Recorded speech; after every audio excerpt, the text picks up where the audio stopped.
'Tis the season to dress up in weird costumes, beg for diabetes, and watch horror movies. So in the spirit of the holidays, I wanted to do a deep dive into the latter, being horror movies, before a specific horror franchise. Today, we're exploring a film synonymous with all things horror, a film series known as Whatever you do, don't fall asleep.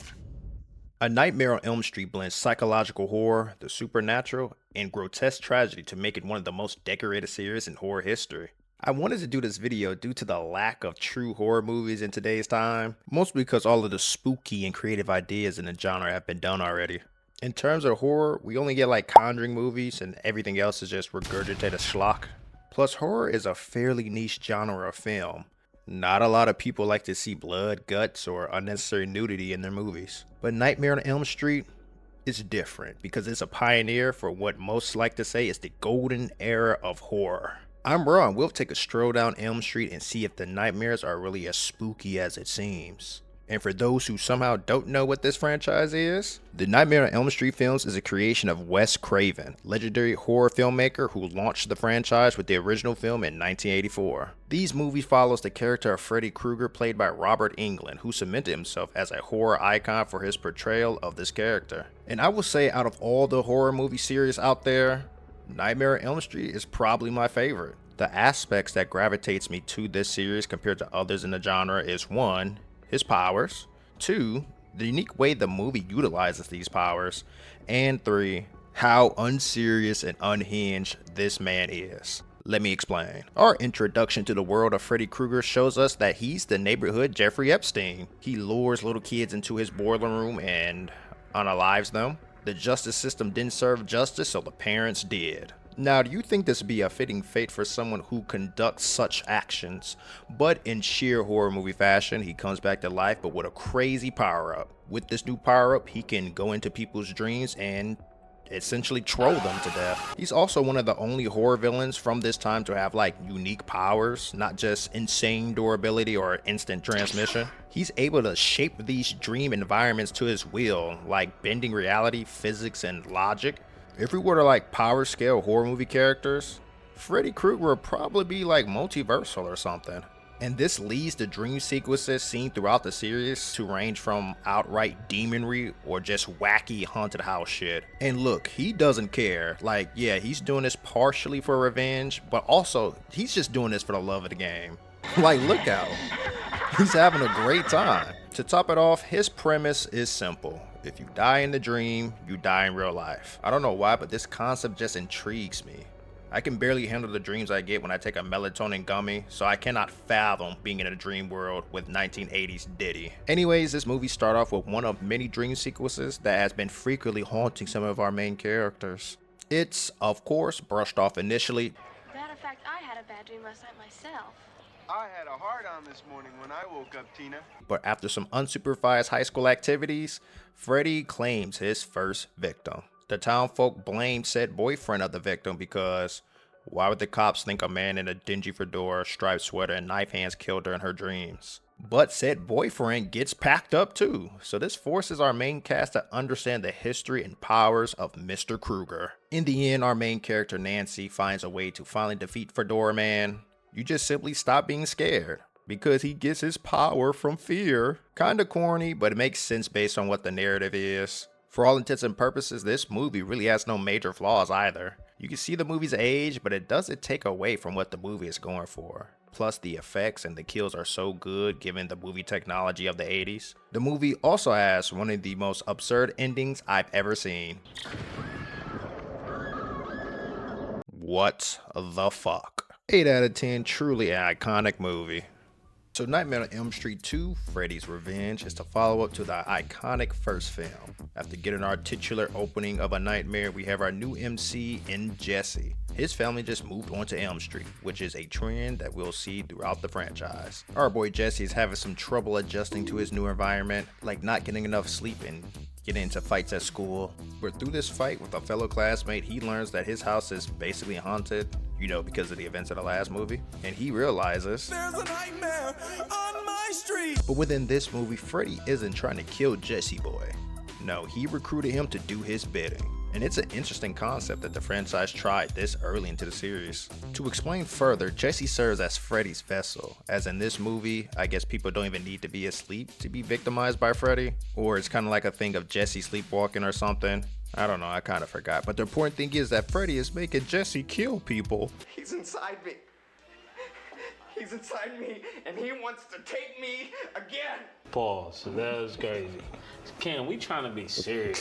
We see him unalive his friend, ruin the neighborhood shindig, and engage in general domestic terrorism. And he was moving like a machine through this movie, but the power of love, I guess, frees him from the bondage of a doorman, as his girlfriend, despite almost being killed by Jesse, kisses Freddy, who is really Jesse, and turns Freddy into spaghetti. This resolution felt kind of sudden, like they're not lovers or even really boyfriend and girlfriend. I love you, Lisa. You two only knew each other for 3 days. Also, though initially interesting, the Sakuna Vessel angle kind of dropped the ball because it's the, oh no, my boyfriend is the town murderer, which was the whole raw thing in the first movie, but it's just the main plot of this movie. This movie also ends similarly to the first movie, which I thought was a cute little callback, but like, bro, you murdered your friend and numerous classmates at the party last night. You're going to jail. Plus, it's never explained why Freddy is now able to like free roam in the real world all of a sudden. He just pops out of Jesse and there we go. We did get some great effects and gnarly kills, but that was really it. I still had a decent time though, and decent gets you a 6 out of 10. This brings us to the third movie, being Nightmare on Elm Street Dream Warriors. Now this one is basically a small scale team up movie, and it stands out as my favorite film in the series with its balance of charm and grotesque nature. We get introduced to yet another new MC in Kristen through yet another dream sequence, which scares her mommy so bad that it gets poor little Kristen sent to Arkham Asylum.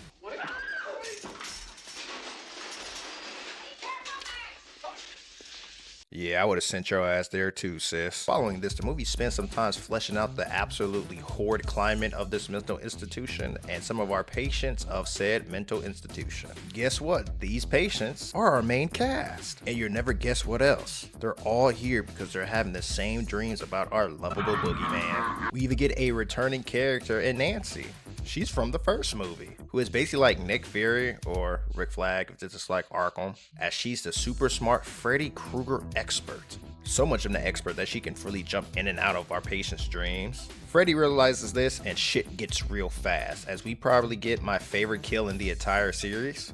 I can't show it because it's pretty obscene body horror, but Freddy rips out this kid's arteries out of his arms and manipulates him as a puppet. It's one of the most creative but gruesome scenes, which the series has plenty of, but this one in particular shines as frightfully imaginative, which emphasizes the effectiveness of these dream sequences. After the death of Philip and Jennifer, the Dream Warriors understand that they have to lock in, so we get an old-fashioned anime training arc. Here, Nancy teaches our main cast how to harness the power of the dream. And this moment is very endearing, especially since the staff treats these kids like shit, and they're just mean adults. Meanwhile, Nancy actually understands them because she was one of them. Simple but effective storytelling, folks.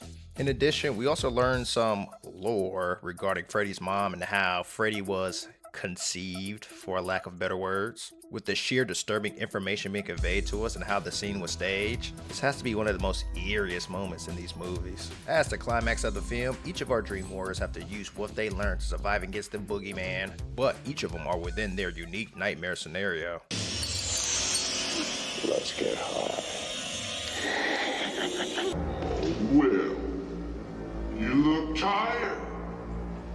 Have a seat.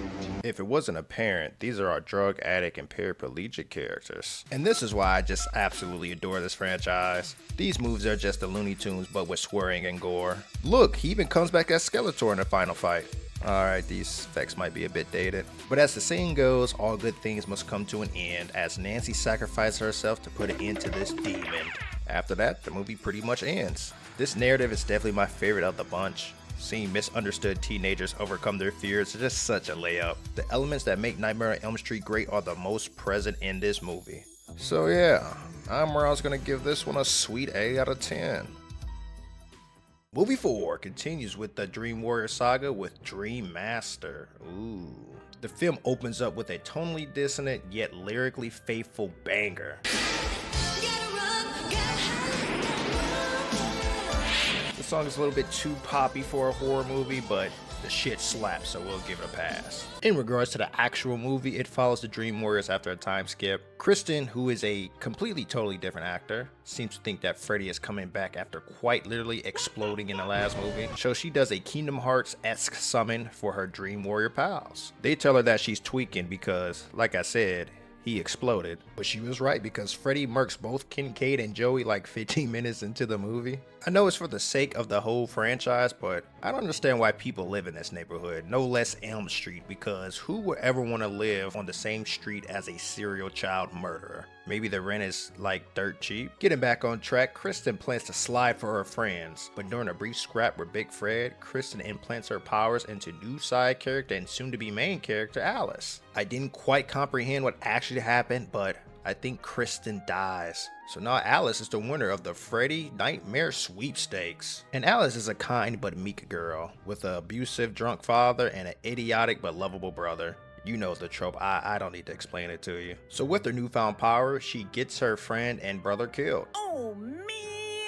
By the way, Freddy is on like a Call of Duty level kill streak in this movie. He nearly slays the entire roster. He pretty much torments Alice to the point where she has to engage in a karate training montage. And not to be the bearer of bad news, but this movie isn't interesting, but it is funny. Other than Freddy being himself and the utterly ridiculous humans, it's just mildly entertaining. The movie ends with her, I shit you not, using the karate from earlier and the power of self-reflection to release the souls of Freddy. Mind you, the self-reflection was literal, by the way, but I think it was also supposed to be figurative, which is unironically deep, but this is a Nightmare on Elm Street movie, so it's kinda out of place. You will see that the less intriguing movies will have a much shorter review, because it's not much to expound on. This one really didn't hit as a horror movie, but it did hit as a black comedy, and that's better than nothing. We're right back at it with the 5th installment being Nightmare on Elm Street: The Dream Child, which is the oddest one yet. Just as a heads up, outside of Freddy vs. Jason, the rest of these movies are really the same, but I'll talk about them anyway. We, for once, actually keep our main character Alice, as the movie opens up with her being assaulted by 100 men in a psych ward. But hey, it's just a dream, and she just wakes up and attends her high school graduation. What a wonderful way to start your day. Then we get into the regularly scheduled rigmarole. She says that she's having nightmares. The friend says that Freddy is either dead or that he's not real at all. Then he's really not dead. Then he goes and kills people, so on and so forth. It's very formulaic at this point, but I don't care, because I'm having fun. The plot element to break up the monotony is that Dan, the jock boyfriend that Alice acquired in the last flick, is killed by Fedora Man in one of the most fucked up ways possible. Like, not only is he dead, but now he's known as a piece of shit drunk driver. That's pretty messed up, Fredward. To add to the suffering, Alice is preggo with Dan's baby. And this little baby is named Jacob. Hello. Freddy is channeling his evil wizardry through Alice by way of Jacob to unalive everybody. That's why the movie is called Nightmare on Elm Street: Dream Child. His objective is to make baby Jacob his own kin and raise him to be a murderer just like him. Obviously, Alice doesn't want her son to be anything like that, so she has to stop Freddy. And as I said earlier, these movies are all the same, just with varying story threads. Freddy is still wackily menacing as ever in this movie, just offing everybody in the most cartoonish of ways. As we approach the final altercation, Alice sends the only friend that she managed to save on a World of Warcraft quest to find Amanda Kruger, because she knows what will stop her son's reign of terror. All while she fights Freddy raid ball style, while baby Jacob just watches. Well, it's quest completed, as the quest reward is Amanda Kruger leveling up Jacob's skill tree so he can use his dream child powers to turn Freddy into a fetus. Mama Kruger then takes this Freddy fetus and goes home, I guess. And Alice and Jacob lives happily ever after. All I can really say is that this movie is just like the previous, but more entertaining. This one has an actual interesting plot element with baby Jacob, but displays itself to be more absurd and kinda more spooky. I could just show you this one scene and you'll understand exactly what I'm saying. School's out, Cougar. Add some cool art direction that this movie presents and you get a 6 out of 10. On to movie 6. So what is considered the last of the original movies is titled Freddy's Dead: The Final Nightmare. I mean, every movie told us that, but sure, alright bud. And I'm gonna cut to the chase. This one is really stinky. To give context, we follow delinquent teenagers from a shelter and a counselor from that very shelter. One way or another, they end up in the town where Elm Street is located. Then the typical Nightmare on Elm Street activities ensue.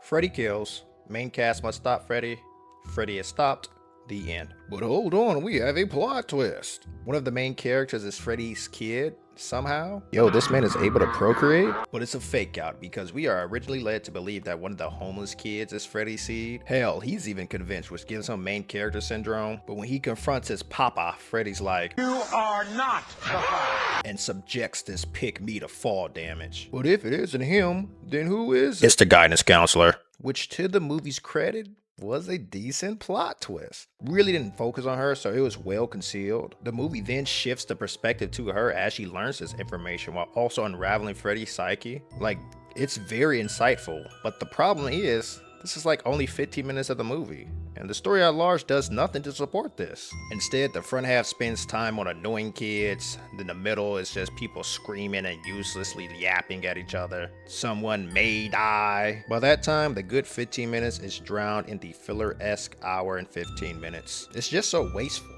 And we don't waste our vegetables around here. In addition, the effects are strangely worse compared to the earlier movies because of the reliance of 1990 CGI. Man, the skeleton sure did look better than this. And Freddy doesn't even have any creative kills or the presence that he had in the other movies. Well, I take that back because Freddy uses the Nintendo Power Glove to beat up one of the teenagers. Something so demented that I have to respect it. The best part of the movie is when it's over, but it sends us off with a cringe quip that genuinely frightened me. Happy Father's Day. Well, that's enough on this one. Everyone knows it's bad. This motion picture gave us 2 good things and like 8 bad things. 2 plus 8 equals 10, so this movie is mathematically a 2 out of 10. So technically there's a movie in 1994, but I purposely forgot it just so we get to Freddy vs. Jason.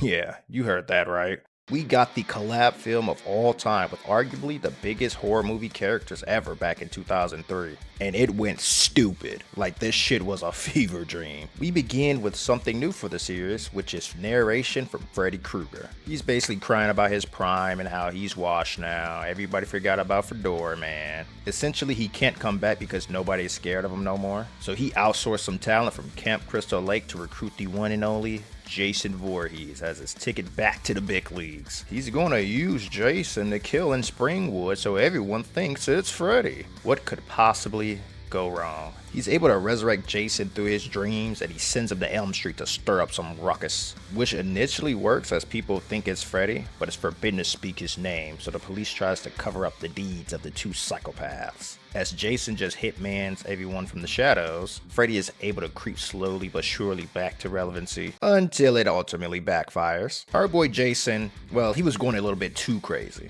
Plus he did a face reveal so everybody now thinks it's this guy and not Freddy. And I mean, yeah, he's a literal 7-foot man-child on fire mowing down high schoolers in a cornfield. They're not thinking about you right now, little bro. But our new group of high schoolers are, so they have to figure out a way to stop both killers, both in their dreams and IRL. This leads them to break into a psych ward to steal some perks to stay awake, but they're met by Freddy and Jason. Fred body snatches the stoner friend while Jason just chases around our main cast. This allows Freddy to use the stoner friend to tranquilize Jason, getting Mr. 420 Blazin' packed up in the process. Now Jason's in a coma and Freddy is killing him in his dreams because he's jealous. The other teenager sees this and politely helps Jason in his time of need. Now, I can't provide a better solution, but I do know that the same nigga that was just slashing through the whole town is not getting any assistance from me. And it goes just as you expected. And this is the moment we've all been waiting for. Freddy beats Jason's ass in the dream world. They're able to pull Freddy out of the dream world into the real world where Jason has his way with him. They exchange blows until the meddling kids get involved and then they all try to kill them. It's just non-stop action and violence for the last third of this movie. But it concludes with both evildoers being returned to their respective fates. And yeah, this movie was cool as shit. The only thing I'll say is that outside of Jason and Freddy, the movie is dominated by NPCs that just so happen to have the horror DLC. But it actually works in the movie's favor just due to how ridiculous they are. What kind of faggot runs around in a Christmas sweater? You need to leave. All in all, we got an action-packed motion picture about two big bads duking it out. So I think a celebratory 8 out of 10 is in order. Finally, the final movie for this series review, the 2012 reboot simply named Nightmare on Elm Street. And it's just funny to think how fairly ineffective Freddy would be in today's time, since this is in like 2012 or whatever. We have iPad kids, binge-worthy television, and TikTok, and all the 80s had was shitty analog clock radio. There are just so many dopamine hits in today's time for us to get any good sleep, plus real life is scary enough so Freddy wouldn't pose much of a threat. In regards to the movie, it's Nightmare on Elm Street. This movie is just a reboot in every sense. If you saw the very first movie, then you saw this one, but in lower definition. However, some key takeaways are the tone and really Freddy himself. This movie is super serious, like it's playing it straight as fuck. And with this, it does make the movie feel a bit more scarier due to the seriousness, but these movies were never meant to be taken seriously. In the films prior, all of Freddy's interactions are set up to be kind of creepy, sure, but the films were always self-aware in their preposterous nature, and that's the formula that each film followed. Now it just drops the quirky aspects that make the franchise unique in favor of it being more sober. I liked it when Freddy was an addict. Personally, I categorize Nightmare on Elm Street to be more of a comedic thriller rather than purely horror, and it stands out because of that, but this movie just didn't embrace that. Last takeaway, this new actor for Freddy, nah, he just doesn't have the charisma of Robert Englund, which is a tough act to follow since Englund was playing it for like 20 plus years. I mean, just listen to this clip. You really shouldn't fall asleep in class. The scene is framed like he's supposed to be the teacher because, you know, they're in a classroom, but he unironically sounds like a teacher. He sounds like he's going to send me to detention, not kill me in a dream world. He just looks and sounds wrong. For what it's worth, this film does a great job in adding realism to this world, but it rejects what makes the franchise so renowned. Pretty straightforward, just not as good as the originals. Solid 5-ish, 4-ish out of 10. And that does it. That's all the Nightmare on Elm Street movies reviewed. I do want to clarify that the scores I gave are judged based on Nightmare on Elm Street and the horror movie rubric. As general films, they probably drop like 2.5 points. But thank you all for watching. Like and subscribe. If you dislike, tell me why. As always, Jesus loves you all. Stay safe this Halloween, boys and girls. Peace.